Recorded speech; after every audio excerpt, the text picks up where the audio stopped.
jogging. Wah. Ini nabrak. Viral demi hindari pemotor lawan arah, mobil Wuling EV tabrak gerobak mie ayam. Mobil listrik Wuling EV menabrak gerobak mie ayam di Jalan Tebet Utara 1, Tebet, Jakarta Selatan.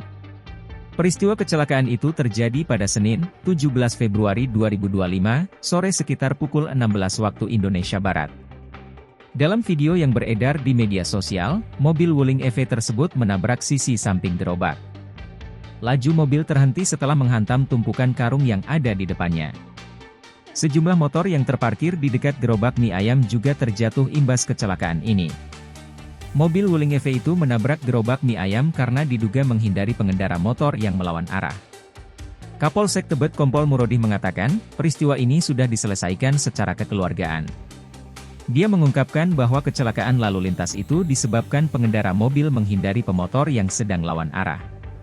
Iya, karena menghindari motor yang lawan arah, kata Murodih saat dikonfirmasi, Selasa, 18 Februari 2025. Tidak ada korban jiwa atas insiden tersebut. Kecelakaan ini juga diselesaikan secara kekeluargaan. Pihak yang menabrak sudah memberikan ganti rugi kerusakan kepada pemilik gerobak, katanya.